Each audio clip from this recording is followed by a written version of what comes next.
काजल है, मैं सबकी फेवरेट हूँ। मम्मी, पापा, पीयूष भैया, ईशा दीदी, सबकी। फिर ऐसा क्यों हुआ? मेरी क्या गलती थी? क्यों हुआ ऐसा मेरे साथ?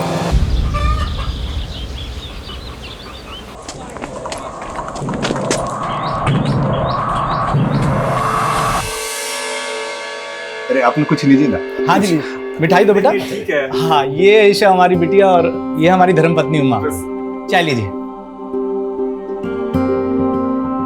द्वारकानाथ जी, हमारे तीनों बच्चे ईशा, पीयूष और काजल बड़े ही सुशील और संस्कारी हैं। पापा वो ना आज स्कूल में।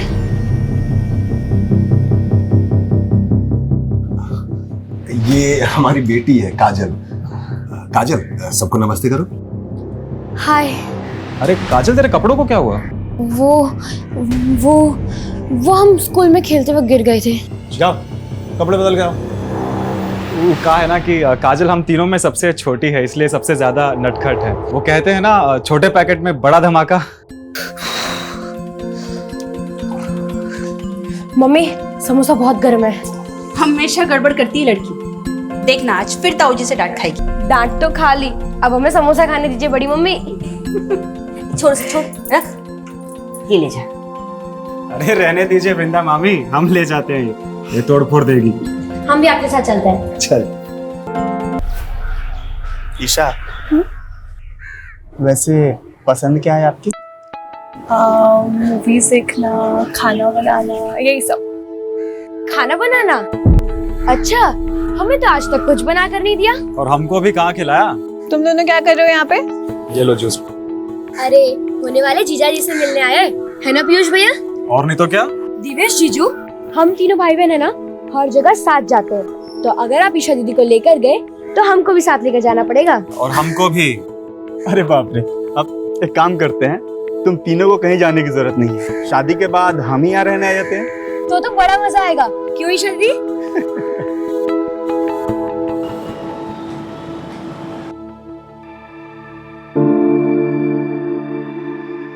अवधेश भाई, झिझक कह रहे, बोलिए ना क्या हुआ? द्वारकानाथ जी क्या बोले? अगले महीने देवेश अमेरिका जा रहा है। द्वारकानाथ जी चाहते हैं कि इसी महीने ईशा और देवेश की शादी हो जाए। पैसों का प्रबंध कहाँ से कर पाएंगे? भैया, ईशा भी हमारी बेटी की तरह है, तो शादी का आधा खर्चा हम उठाएंगे। और कल हम शेखर से भी बात करते हैं, वो भी जरूर मदद करेगा। नहीं महेश, बाहर वालों को घर के मामले में इन्वॉल्व करने की जरूरत नहीं है। भैया बचपन का दोस्त है मेरा, वो देखिएगा वो खुशी खुशी मदद करेगा। हाँ ताऊजी, शेखर चाचा बहुत अच्छे हैं। महेश, तूने हमारा आधा बोझ हल्का कर दिया। अरे भैया, काजल की जब शादी होगी ना तब। हमारी शादी? नहीं ताऊजी, हम शादी नहीं करेंगे, हम तो मम्मी के साथ रहेंगे।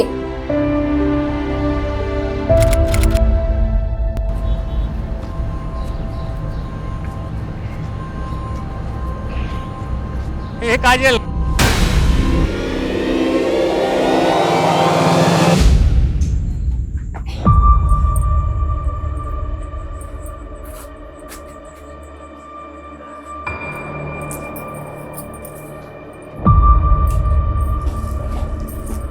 आने दो काजल को। जेठ जी एकदम ठीक कहते, लड़की हाथ से निकलती जा रही है। शांत हो जा बेटा। महेश गया है ना काजल को लेने।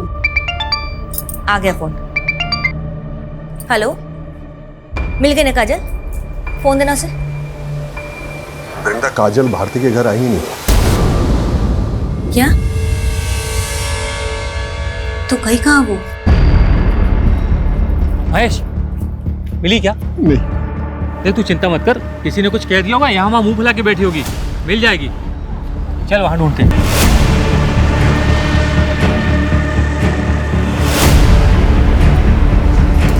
काजल मिली? भैया अरे कहाँ चली गई? भैया कहीं नहीं मिल रही। भैया हमको बहुत डर लग रहा है, पुलिस से मदद लेना चाहिए।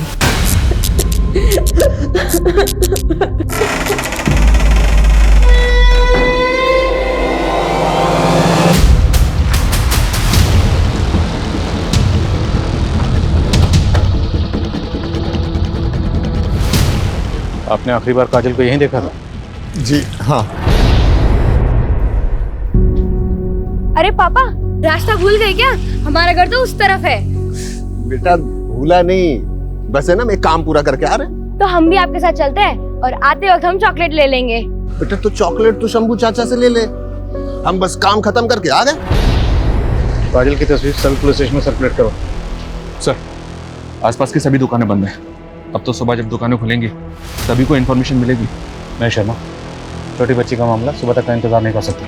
पेट्रोलिंग टीम से कहो कि तुरंत बच्ची की तलाश शुरू करें और पास में एक नाला है वहाँ भी चेक करो। Okay sir.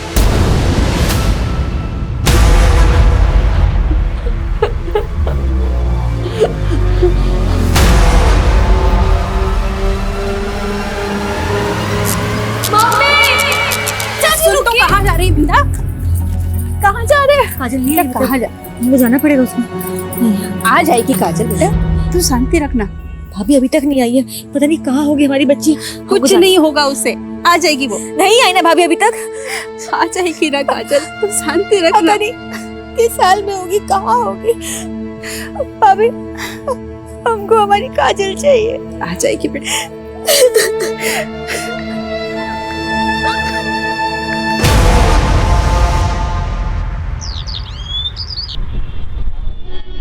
जी साहब, काजल कल शाम में दुकान पे आई थी हमारे। शंभू चाचा, हाँ बेटा, चॉकलेट। ले बेटा। अच्छा, जब वो तुम्हारी दुकान से गई तो तुमने किसी को उसके पीछे जाते हुए देखा था? कोई ऐसा जिसको देख के लगा हो कि शायद वो उसका पीछा कर रहा है? नहीं साहब। सर, इस सीसीटीवी फुटेज में काजल कैप्चर हुई है। एग्जैक्ट 6:13 पर वो इस गली से गुजरी थी और सर यहाँ से उसका घर 1 किलोमीटर की दूरी पर है। तो मतलब जो भी हुआ है वो इस 1 किलोमीटर के दायरे में हुआ है और वो 6:13 के बाद। सर, पूरा रास्ता स्कैन किया है, आसपास के लोगों से भी पूछताछ की, लेकिन 6:13 पर किसी ने भी काजल को नहीं देखा और न ही किसी शोर शराबे की आवाज़ सुनी।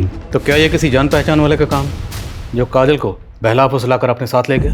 कोई करीबी? क्योंकि अगर ये किडनैपिंग का मामला होता तो अब तक फिरौती का कॉल आना चाहिए था।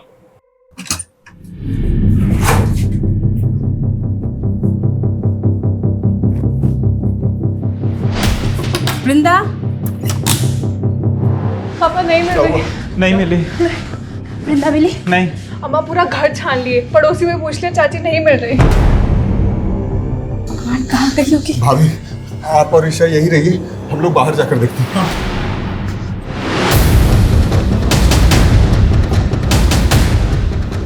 तो महेश, क्या हुआ? शेखर, वृंदा कहीं चली गई। अरे घबराओ मत, यहीं कहीं होगी, मिल जाएगी।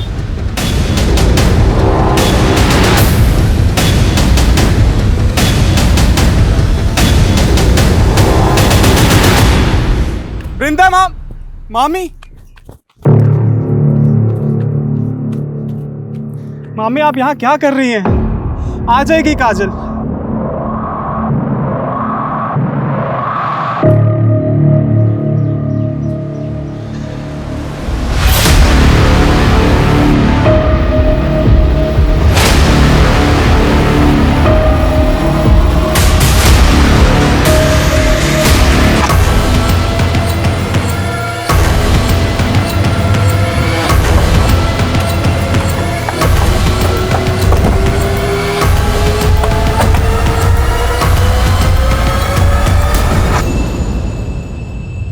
महज 12 साल की बच्ची को कितनी बेरहमी से क्यों मारेगा? वैसे इसके साथ रेप भी हुआ है। सर, कल ही हमने ये जगह स्कैन करी थी, लेकिन तब तो यहाँ कुछ भी नहीं था।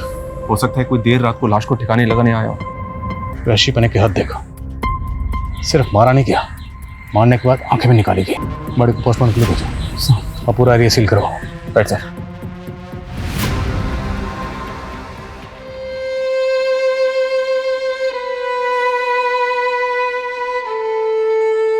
महेश जी, जिसने भी ये किया है हम उसे छोड़ेंगे नहीं।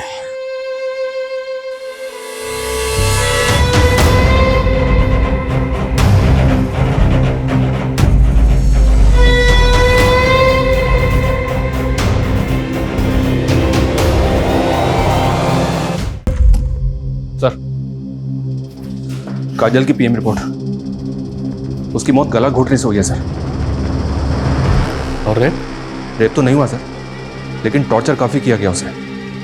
पीठ और सीने पर जख्मों के कई सारे निशान हैं और 2 फ्रैक्चर्स भी। काजल को पहले बहुत बुरी तरह से मारा पीटा गया सर, और गला घोटने के बाद उसकी आंखें 12 साल की मासूम बच्ची के साथ इतनी हैवानियत, और ये सोचकर ही मेरा खून खौल रहा है कि वह हैवान अभी भी आजाद घूम रहा है। शर्मा, वो हैवान मुझे किसी भी सूरत में जल्द से जल्द सलाखों के पीछे चाहिए।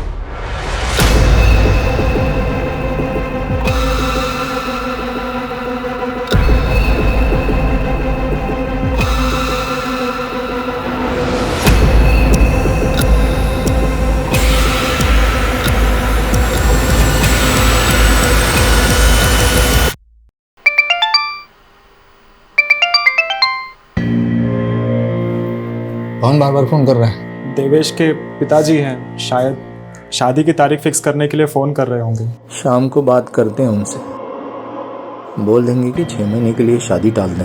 लेकिन अगर देवेश एक बार अमेरिका चला गया तो फिर पता नहीं कब लौट कर आएगा। तो क्या करें? यहाँ हमारे भाई की बेटी की जान गई है और तुमको अपनी बेटी की शादी की पड़ी है, हैं? भैया भाभी सही कह रही, अभी शादी टल गया तो हो सकता है कि रिश्ता भी टूट जाए। इससे अच्छा रिश्ता हाथ से जाने मत दीजिए। क्या कह रहे तुम? सही कह रहे, ईशा और देवेश की शादी इसी महीने होना जरूरी है।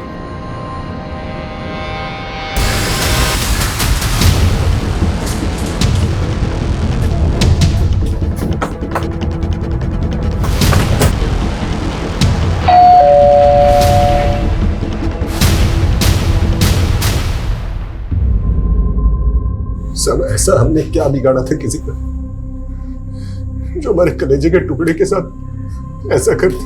महज ये नफरत और जलन किसी भी इंसान को हैवान बना सकती है। आपकी, आपकी फैमिली की किसी से कोई दुश्मनी या रंजिश? सर, मुझे एक आदमी पर शक है। किस पे? राधे। कौन राधे? सर, वो यहीं पास में रहता है, महेश का दूसरे रिश्तेदार भी लगता है। मानसिक रूप से थोड़ा बीमार है, बहुत ही गुस्से और अड़ियल इंसान है। अभी पिछले महीने एक नेहा नाम की लड़की को उसने बहुत परेशान किया था। छोड़ दो मुझे। अगर तुम मेरे साथ नहीं खेलोगे तो मैं तुम्हें किसी के साथ खेलने नहीं देंगे। चलो तुम। काजल, तुमने मुझे मारा, मैं तुम्हें नहीं छोड़ूंगा। मुझे मारना मत पापा, मुझे मारेंगे, मुझे मारना मत। नहीं मारेंगे, जो पूछ रहे हैं उसका जवाब दो। इस काजल ने तुम्हें मारा था ना? काजल, बुरी बुरी आंखों वाली काजल, इसने मुझे मारा था इधर लकड़ी से 5 बार। काजल ने तुम्हें मारा इसलिए तुमने काजल को मार दिया? शर्मानी चाहिए आपको। मेरा बेटा दिमागी तौर पे कमजोर है, इसे देखकर आपको लगता है कि वो किसी की जान ले सकता है? जानलेवा हमला तो कर ही चुका आपका बेटा कई लड़कियों पर। काजल ने तो पीटा भी था उसे, हो सकता है बदला लेने के लिए। बदला तो महेश और उसका परिवार ले रहा है हमसे साहब। अवधेश, महेश और हम दूर के रिश्तेदार हैं। पुश्तैनी जायदाद के लिए हमारा केस भी चल रहा है कोर्ट में। उसका फैसला हमारे हक में आया, उसी का बदला लेने के लिए महेश हमारे बेटे को फंसा रहा है। हाँ, लेकिन राधे की जहनी हालत की वजह से हमें उसकी कस्टडी नहीं मिलेगी। लेकिन सर, अगर कस्टडी नहीं मिलेगी तो इंटरोगेट कैसे करेंगे? राधे की कस्टडी हमें एक ही सूरत में मिल सकती है, या तो हमारे पास उसके खिलाफ कोई ठोस सबूत हो या फिर कुछ चश्मदीद गवाह। राधे पर हर वक्त नजर रखो, और ये भी पता करो क्या महेश की फैमिली की किसी से कोई दुश्मनी थी?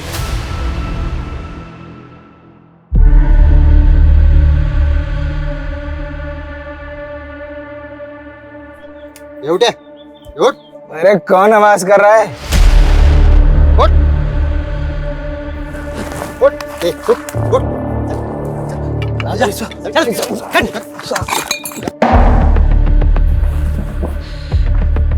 काजल जहाँ से गुजरी थी वहाँ तुम दोनों के नशा करने का अड्डा था, लेकिन काजल की मौत के बाद तुम लोगों ने अपना अड्डा बदल दिया, क्यों? ऐसा कुछ नहीं है साहब, हमें तो पता भी नहीं कि वो लड़की। वैसे क्या नाम बताया था साहब आपने? ये देखो, ये वो लड़की है काजल, ध्यान से देखो और बताओ। उस दिन मैंने इस लड़की को देखा था किसी आदमी के साथ। कौन था वो आदमी? नहीं पता ना, कौन था वो? ये दोनों टाइम वेस्ट कर रहे हैं, इनकी हड्डी पसली कर दो। जब तक उस आदमी का नाम याद ना आना है, छोड़ना मत इनको। सर, मुझे लगता है नशोड़ियों ने उठाया काजल को और अब कहानियां बना रहे हैं। मुझे राधे के ऊपर डाउट है सर। तो सवाल यह है कि काजल को अगर राधे या कोई और जबरदस्ती उठाकर लेकर गया होता तो काजल शोर तो मचाती।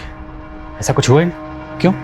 हो सकता है सर पीछे से हमला किया हो अचानक। दोनों नशेड़ी पर नजर रखो और राधे से पूछताछ करते रहो, देखते के सामने आता है। Right sir. और एक बात सर, हमने काजल के नेबर्स और घर वालों से तो बात की है, लेकिन काजल जिस स्कूल में पढ़ती है वहाँ पे बात नहीं की अभी तक। शर्मा, महज 12 साल की बच्ची थी, तो स्कूल में ऐसा क्या हुआ होगा जो बात मर्डर तक पहुंच जाए? जुवेनाइल क्राइम्स आजकल काफ़ी बढ़ गए हैं, इसलिए सर स्कूल क्राइम और शूटआउट बाहर के देशों में भी देखने को मिले हैं और हमारे यहाँ भी। ठीक है, बात करते हैं स्कूल में। 1 2 3 4 5 6 7 अरे रे, देखो तो बेचारी काजल गिर गई। इसे तो प्रीफेक्ट बनना था ना। चलना आता है नहीं, बनेंगे प्रीफेक्ट। तुम खुद को बुली समझते हो? हम बुली समझते नहीं है बच्चू, हम बुली हैं। स्कूल में सब डरते हैं हमसे। गुड मॉर्निंग सीना sir. Good morning sir, good morning. देखा कैसे डर गया ना। दोबारा हमें यहाँ हमारे दोस्तों को तंग मत करना, वरना सच में प्रिंसिपल सर को बता देंगे। फिर ना ही तुम प्रीफेक्ट रहोगे और ना ही स्कूल में। उस दिन के बाद से आकाश उसके पीछे ही पड़ गया था और एक दिन तो उसने हद ही कर दी। छोड़ो मुझे। मुझ पे हंस रही थी ना। ऐसा करते हैं इसे स्टोर रूम में बंद कर देते हैं। अब पड़ी रहे इधर ही।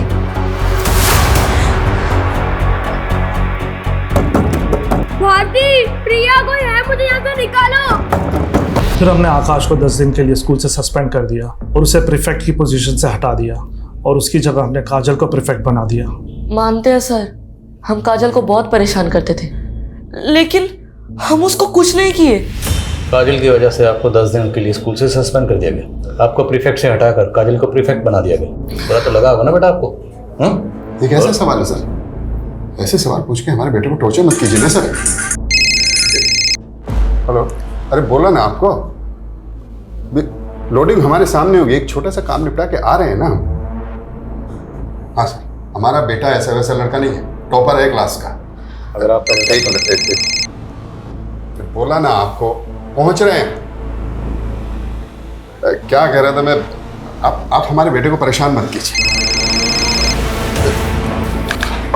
ये क्या कर रहे हैं आप? आपको मालूम है कितना इंपॉर्टेंट काम? आपके बेटे के फ्यूचर और उसकी जिंदगी से ज्यादा इंपॉर्टेंट काम है। बात को समझिए ना सर। आप बात को समझने की कोशिश कीजिए। जो लड़की मरी है ना, उसकी जिंदगी भी इंपॉर्टेंट थी। उसका कत्ल हुआ और उसके कातिल को ढूंढना हमारा काम है, और ये काम सबसे ज्यादा इंपॉर्टेंट है। सॉरी सर, आप जो पूछना चाहते हैं पूछिए। हमें पूरा भरोसा है हमारे बेटे ने कुछ नहीं किया। हाँ ठीक है, उसको पकड़ के रखो। नमस्कार सर, मैं तुम्हें फ़ोन करता हूँ। हाँ, कत्ल का कुछ पता चला? हमारे पास रोज़ बहुत सारे केसेस आते हैं, इंसानों की गुमशुदगी के, हत्या के, अपहरण के। अब क्या करें, हम उन केसेस पे ध्यान दें या पूरा का पूरा पुलिस महकमा तुम्हारे गाय के हत्यारों के पीछे लगा दें? बोलो क्या करें?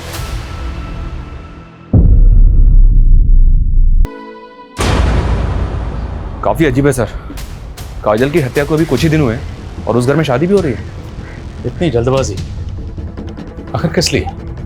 सर, वो दोनों नशेड़ी आलोक और प्रेम कुछ बताना चाहते हैं।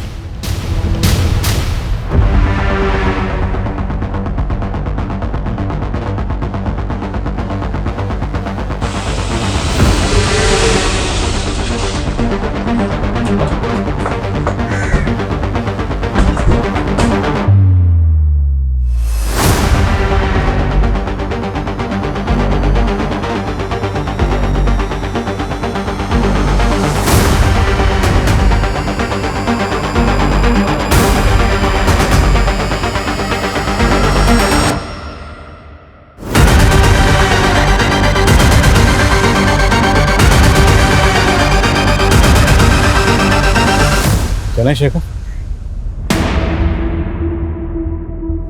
शेखर? सर, क्या शेखर ने काजल को मारा? नहीं सर, हम नहीं मान सकते सर। देखिए, हमें 2 चश्मदीद गवाह मिले जिन्होंने उस रात काजल को शेखर के साथ जाते हुए देखा था। लेकिन सर, शेखर हमारा बचपन का दोस्त है सर। हाँ, मैं मिला था उस शाम काजल से। काजल कहाँ भटक रही है? भूतनी तो फटकेगी और क्या करेगी। अच्छा ये बताए, भूतनी गोलगप्पे खाएगी? तो चल मेरे साथ। फिर तुम काजल को अपने साथ ले गए, उसे मारा पीटा, उसका गला दबाया और उसकी आंखें निकाल ली। इतनी घटिया हरकत, तुम जैसे इंसान को तो जीने का भी हक नहीं। हाँ सर, सही कहा आपने, मुझे जीने का कोई हक नहीं। मुझे फांसी दे दीजिए सर।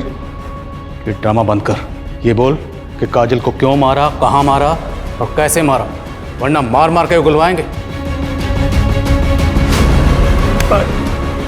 मारिए सर मुझे, मारिए सर मुझे। मैं इसी लायक हूँ, मैं इसी लायक हूँ सर।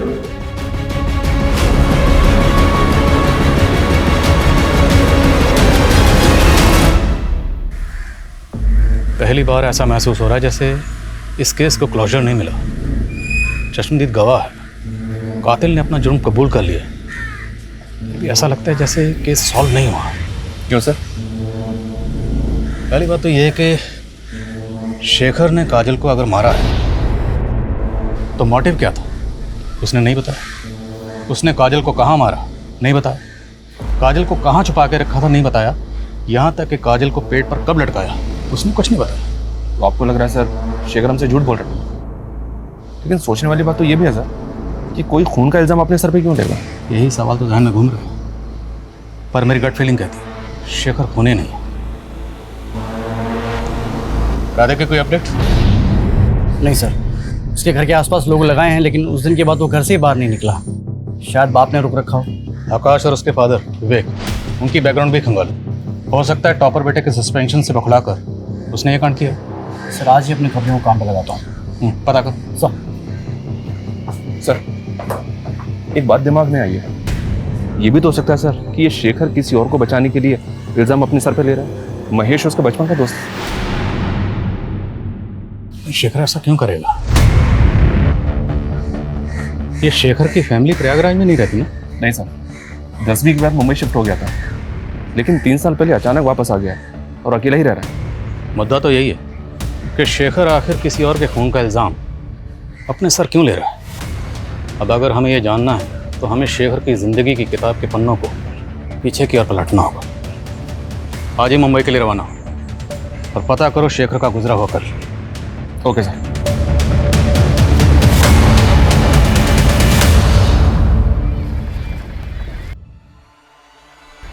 शेखर आज मत जाओ ना ऑफिस।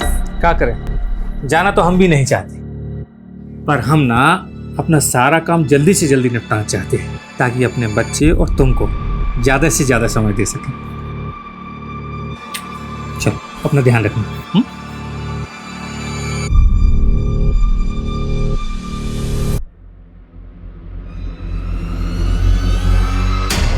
सर पता नहीं कैसे हुआ, मैं जब घर के अंदर गया सारा सामान बिखरा हुआ था और मेरी बीवी तृप्ति वो भी कहीं नहीं थी। सर बाहर निकल के सब लोगों से पूछा पर किसी ने कुछ नहीं बताया। सर प्लीज उसे ढूंढ दीजिए सर। सर मेरी बीवी मां बनने वाली है।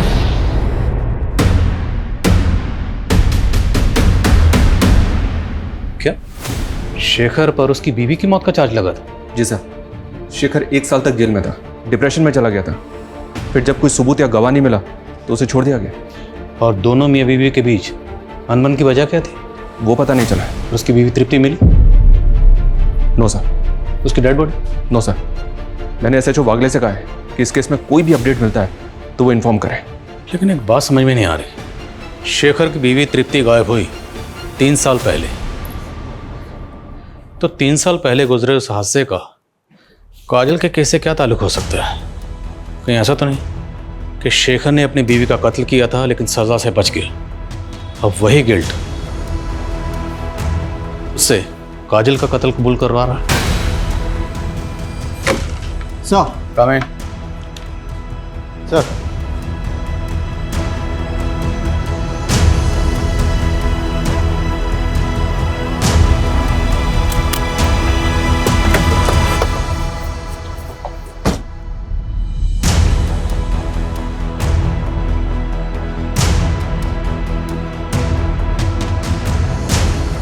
माफ़ी चाहते साहब आपको तकलीफ देने के लिए।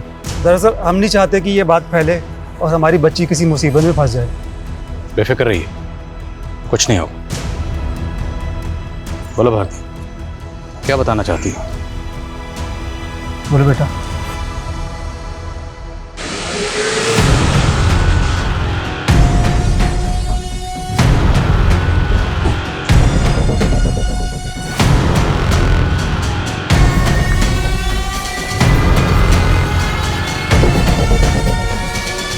उठाओ मैडम को।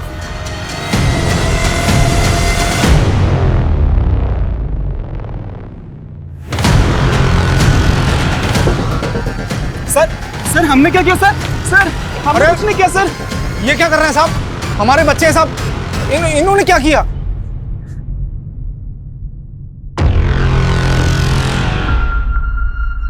सुना तुम तीनों भाई बहन में बड़ा प्यार था, और तुम दोनों में तो कुछ ज्यादा ही प्यार था।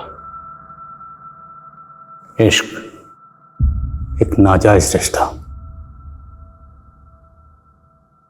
तुम दोनों के राज से पर्दा उठ चुका है। अब बेहतर यही होगा कि आगे की कहानी तुम लोग खुद बताओ। बोलो।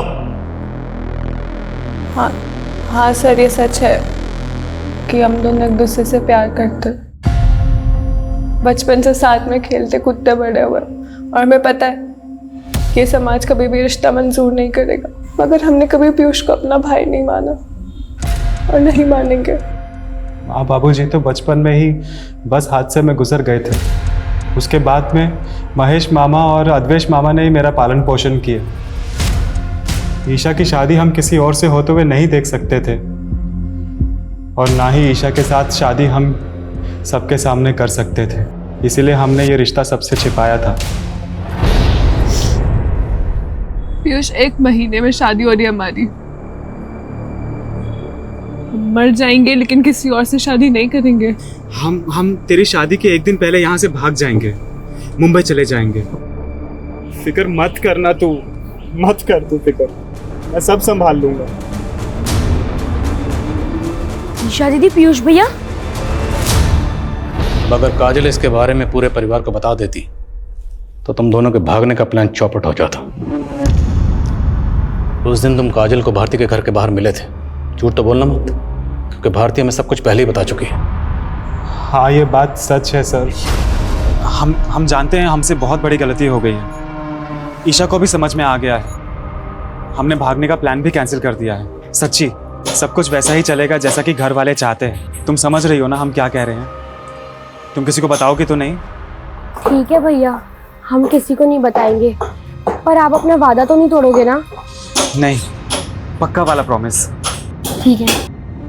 काजल ने वादा किया था कि वो किसी को कुछ नहीं बताएगी। हमने भरोसा किया था उस पर उसने तुम्हारे विश्वास को तोड़ दिया। उसने अपनी दोस्त भारती को सब कुछ बता दिया था। तुम काजल को मिले, अब उसे अपने साथ ले गए, उसे मारा पीटा, उसकी आंखें निकालने, उसका गला दबाया। नहीं सर, ये बिल्कुल झूठ है सर। हमने काजल को नहीं मारा। इसी भतीजी की शादी के लिए मरे जा रहे थे ना आप? हाँ, अपनी बेटी के शौक से ज्यादा आपको इसकी शादी की पड़ी थी। ईशा और पीयूष के साथ साथ आप भी मेरी बेटी की मौत के जिम्मेदार हैं।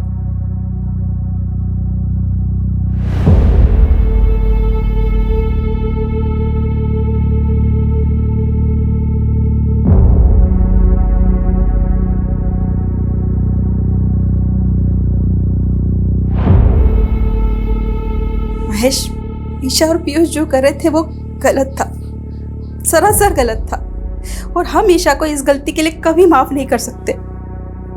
लेकिन मेरा दिल ये मानने के लिए तैयार ही नहीं है कि ईशा काजल को मार सकती है। अरे, अपनी सगी बहन मानती थी वो उसे। हाँ महेश, हमें तो लगता है कि ये काम सिर्फ पीयूष का है। भैया, हम हमेशा आपका इज्जत किए, आपके हर बात को माने, लेकिन इस मामले में अच्छा होगा कि आप कुछ न बोलिए।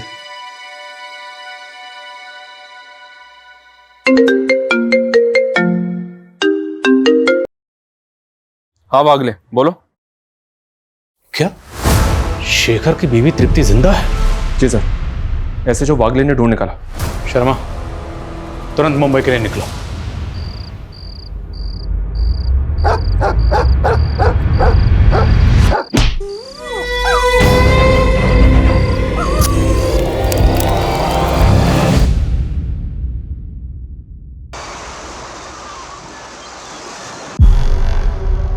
मुझे किसी ने अगवा नहीं किया था।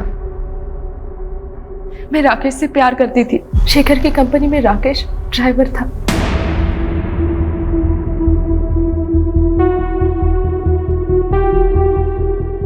और मैं शेखर को छोड़ना चाहती थी, इसीलिए ये हम दोनों का प्लान था। अपनी आजादी के लिए तुमने एक बेकसूर को फंसा दिया। इससे तो अच्छा होता कि तुम उससे साफ साफ बात कर लेते, डिवोर्स दे देते। मेरे फैमिली वाले मुझे डिवोर्स लेने नहीं देते, पर तब मैंने ये नहीं सोचा था कि शेखर मेरे खून के इल्जाम में जेल चला जाएगा। पर एक तरह से मैंने भी सजा भुगती। कैसी सजा? शेखर से अलग होने के बाद मैं कभी खुश नहीं रह पाई। मेरा बच्चा भी मरा हुआ पैदा हुआ। शेखर भी डिप्रेशन में था और अभी भी जेल में बंद है वो। एक बच्ची के खून का इल्जाम है उसके सर पे। सब शेखर कभी खून नहीं कर सकता। वो तो बहुत नेक इंसान है। मैं ही बेवकूफ थी जो उसको समझ नहीं पाई।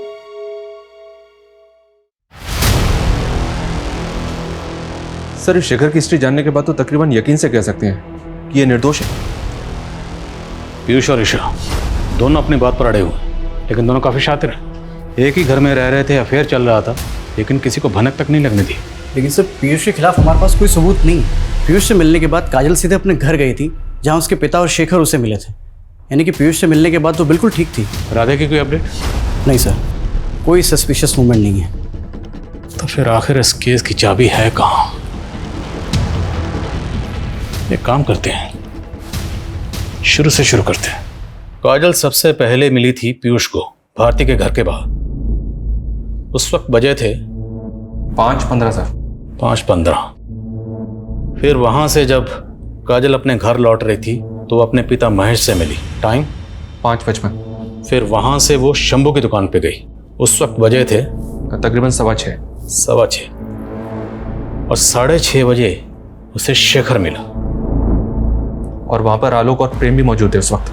और उसके बाद से 36 घंटे के लिए काजल गायब थी।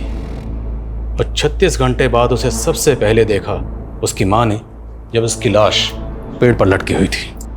इसका मतलब सर, इन 36 घंटों में काजल कहाँ थी, हमें सबसे पहले ये पता करना होगा। और सर, वो लड़का राधे जिसको काजल ने पीटा था, और स्कूल का वो लड़का आकाश, उसका फादर विवेक।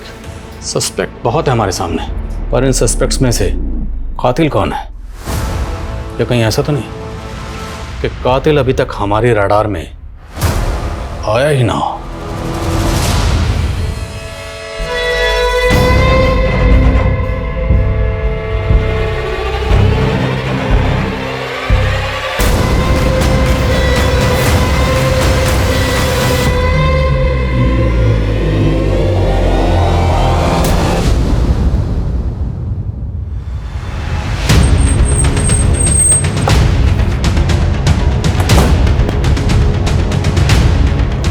जय हिंद सर।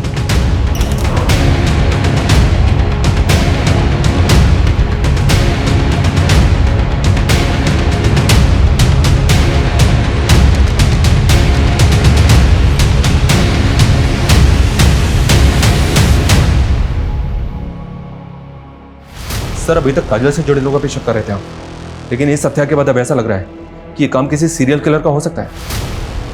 हो सकता है हम गलत हों, पर हम हाथ पे हाथ रख कर नहीं बैठ सकते। हमें आगे तो बढ़ना होगा, चलते रहना होगा, वाला डायरेक्शन में ही सही। हो सकता है चलते चलते हमें सही मंजिल मिल जाए। सर, लोकल पुलिस स्टेशन से केस फाइल की कॉपी मंगवाई है। काजल की तरह इस लड़की रिया, जिसको भी टॉर्चर किया गया था और आंखें निकाली गई थी। इस केस से कोई क्लू मिला? जी सर, एक आई विटनेस है केस का। लड़की को अगवा करने से पहले उसने स्कूल के बाहर एक आदमी को टैक्सी पार्क करते हुए देखा था। कौन है टैक्सी ड्राइवर? सर, ये तो अभी तक पता नहीं चला है, लेकिन आई विटनेस का कहना था कि उसका हेयर स्टाइल कुछ अजीब सा था। टैक्सी ड्राइवर, अजीब हेयर स्टाइल। काजल की लाश जहां मिली थी वो एरिया अभी भी सील है ना? जी सर। उस पूरे एरिया में पता करो, क्या किसी ने किसी ऐसे टैक्सी वाले को देखा था जिसका हेयर स्टाइल अजीब था? और इस एरिया में जितनी भी सीसीटीवी फुटेज है सबको खंगालो। गाइस, मैं जानता हूँ काम बहुत मुश्किल है, but let's crack this case.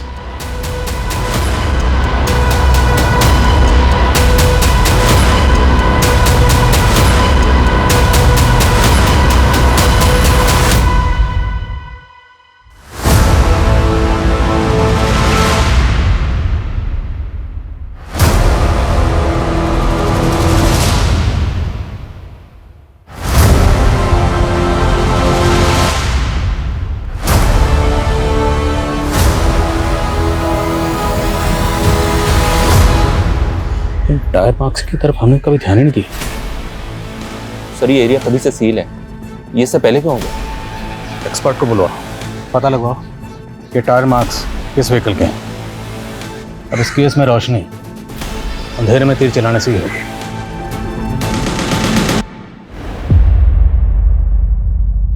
Piyush जा चुका है और अब उसे कभी याद भी मत करना।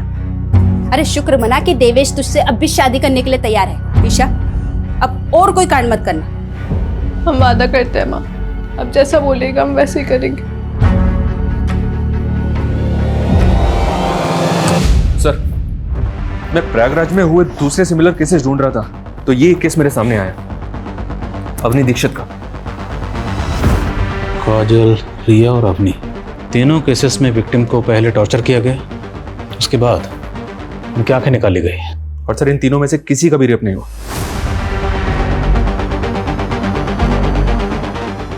शर्मा, तुमने एक चीज नोटिस की? इन तीनों विक्टिम्स में एक चीज कॉमन है। क्या सर? तीनों की आंखें भूरी हैं। अवनी दीक्षित केस में विक्टिम के आसपास कोई टैक्सी वाला नजर आया था? नो सर, अभी तक कोई भी आई विटनेस सामने नहीं आया। सर, सर काजल मर्डर में जो टायर मार्क्स मिले थे वो एक 3 व्हीलर ऑटो रिक्शा है। एक्सपर्ट के मुताबिक वो टायर मार्क्स कम से कम 15 दिन पुराने हैं। 15 दिन यानी लगभग उसी समय जब हमें काजल की लाश मिली थी। मतलब हम सही ट्रैक पे हैं। उसी रिक्शा में काजल की लाश को लाया गया होगा। लेकिन सर आई विटनेस ने रिया के केस में जिस ड्राइवर को देखा था वो टैक्सी चला रहा था। Sharma, let's keep it simple. हम एक ऐसे ड्राइवर को ढूंढ रहे हैं जिसका हेयर स्टाइल अजीब है, फिर वो चाहे रिक्शा चलाता हो टैक्सी चलाता हो, कोई फर्क नहीं पड़ता। पूरी टीम को काम पे लगाओ। जब तक ये बंदा मिल नहीं जाता कोई घर नहीं जाएगा।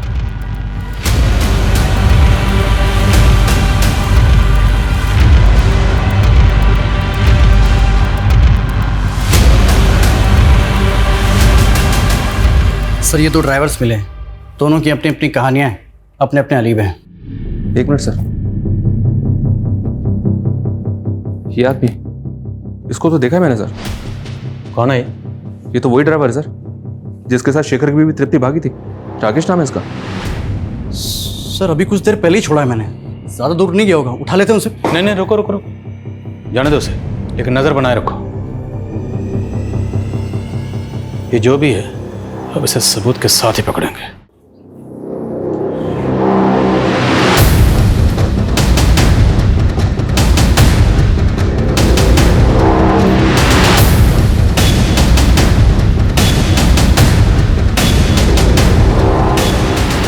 हेलो, हाँ मैं घर के बाहर वेट कर रहा हूँ।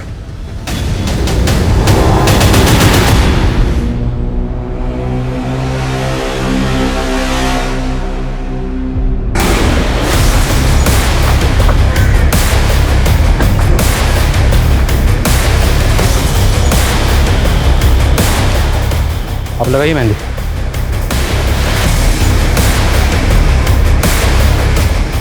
तो केदार जी, राकेश को जानते हैं ना? इतनी जल्दी भूल गए? अभी तो मिले थे गली में। अच्छी याद आया, लेके जाओ।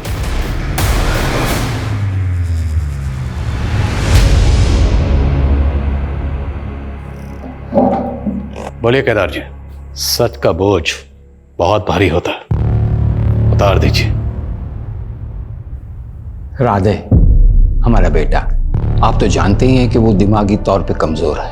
हमारा वंश आगे बढ़े इसके लिए हमने हमसे कम उम्र की लड़की शीला से शादी कर ली ताकि तंदुरुस्त और हेल्दी बच्चा पैदा हो। 3 बार हमारी बेबी उम्मीद से थी, लेकिन तीनों बार बच्चे पेट में ही मर गए और हमें हर हालत में तंदुरुस्त बच्चा चाहिए था। इसलिए हम हमारी बीवी को लेकर बंबई चले गए। कुछ दिनों के बाद हमें तृप्ति मिली, शेखर की बीवी। केदार जी प्लीज शेखर को मत बताइएगा। नहीं बताएंगे, हम हमारी परेशानी में उलझे हुए हैं, इसीलिए तो मुंबई आए हैं। क्या परेशानी है आपको? दूसरी शादी इसलिए की ताकि बच्चा हो जाए। ये मेरा पति है राकेश। बंबई इसलिए आया हूँ कि बीवी का इलाज हो जाए तो मैं घर का चिराग मिल जाएगा। राकेश हमें एक बाबा के पास लेके गया। उसने उपाय भी बताए। तेरी पत्नी जिंदा बच्चे को जन्म दे सकती है, लेकिन उसके लिए तुझे बलि देनी होगी। 3 गायों की बलि, 10 कुत्तों की बलि और 3 भूरी आंखों वाली लड़कियों की बलि देने के लिए कहा। राकेश ने कहा कि गाय और कुत्ते की बलि तो वो खुद दे देगा। जानवर को मारना इतना मुश्किल नहीं, लेकिन इंसान को। काजल को कैसे चुना? किस्मत ने साथ दिया साहब। मेरी बीवी का पहला पति शेखर भी वहीं रहता था, काजल को अच्छे से जानता था। हमने उस रात काजल को रोका और उसे बताया कि तुम्हारे शेखर चाचा की खोई हुई बीवी मिल गई है। शेखर चाचा की बीवी? आप उन्हें जानते हो अंकल? हाँ बेटा, अच्छी तरह से। उनकी फोटो भी है मेरे पास, ये देखो। अभी कहाँ है वो? चलो मेरे साथ, मिलवाता हूँ उनसे। तृप्ति चाची कहाँ है? है ना कत्थई आंखें, जैसी चाहिए थी।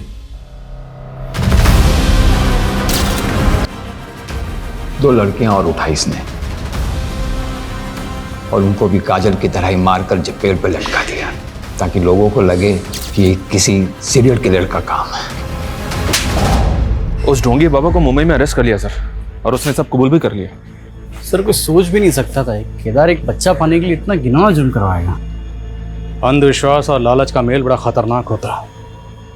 केदार को हर हालत में अपनी संतान चाहिए थी। इसी लालच में वो ये खतरनाक खेल खेल रहा था, जिसमें उसका साथ उस सरफिरा राकेश दे रहा था, और जिसका फायदा उस ढोंगी बाबा ने भी उठाया।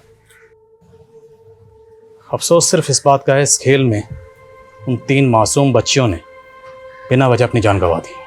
और शेखर,